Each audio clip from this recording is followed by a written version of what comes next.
Shopping ഒക്കെ നന്നായിട്ട് നടന്നല്ലേ? അതെ, കല്യാണം കഴിഞ്ഞിട്ട് വന്നപ്പോ എല്ലാ കടയും തുറന്നിട്ടുണ്ടായിരുന്നു. നന്നായിട്ട് ഷോപ്പിംഗ് ചെയ്യാൻ പറ്റി. ആ കല്യാണ പെണ്ണിന്റെ കയ്യില് മെഹന്തി ഇട്ടിരുന്ന അമ്മ കണ്ടായിരുന്നോ? ഞാൻ കണ്ടു, നിറച്ചുണ്ടായിരുന്നല്ലേ? നല്ല രസത്തിൽ ഇട്ടിട്ടുണ്ടായിരുന്നു. നല്ല ഡിസൈനൊക്കെ സൂപ്പർ ആയിരുന്നു. ആ ഡിസൈനറിനെ സമ്മതിക്കണം അല്ലേ അമ്മേ? നീ നന്നായിട്ടൊക്കെ ഇടും. അമ്മ എന്നെ കളിയാക്കരുതേ. അമ്മേ, ഇത്രയൊക്കെ ആയ സ്ഥിതിക്ക് നമുക്ക് ഒരു സിനിമയ്ക്ക് പോയാലോ?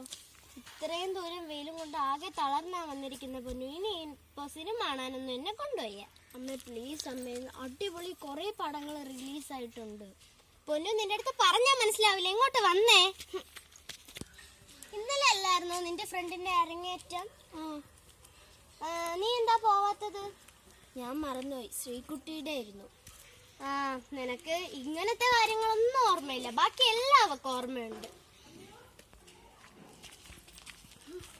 വീടെത്തി, ചൂടാണെങ്കിലും സഹിക്കാൻ വയ്യ. അത് കറക്റ്റ്. എന്തൊരു ചൂട്.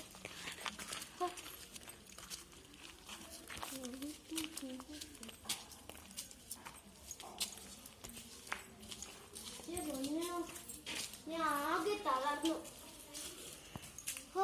പൊന്നു, ഈ സാധനങ്ങൾ കൊണ്ട് അകത്ത് വെച്ച്. എന്റെ പൊന്നു, ഈ ചൂട് കാരണം ഞാൻ ആകെ ക്ഷീണിച്ച്.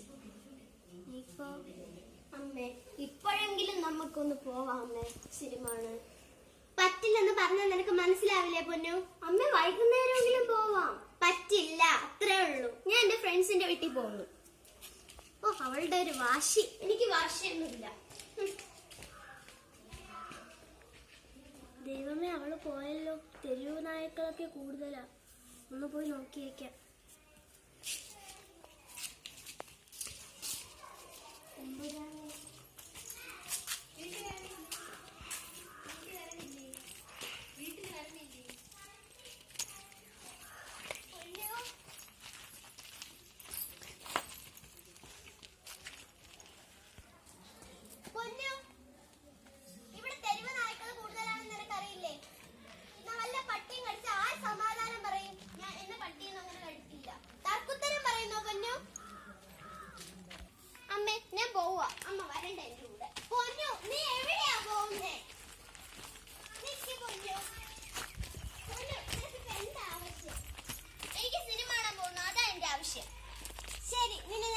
സിനിമയ്ക്ക് കൊണ്ടുപോവാം.